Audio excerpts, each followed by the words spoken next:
வணக்கம். எல்லாரும் எப்படி இருக்கீங்க? நிறைய விதத்துல எண்ணெய தயாரிக்கிறாங்க.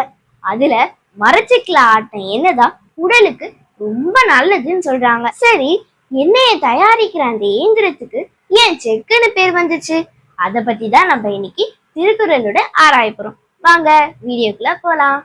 அபிசொரிந்து ஆயிரம் வேட்டலின் ஒன்றன் உயிர் செகுத்துண்ணாமை நன்று.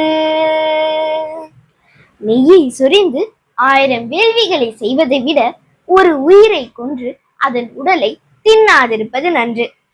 இந்த குறள்ல வர செகு என்ற சொல்லுக்கு பிரித்தல் என்று பொருள். அரிசியையோ பருப்பையோ உரல்ல போட்டு ஆட்டினீங்கன்னா மாவு மட்டும்தான் கிடைக்கும்.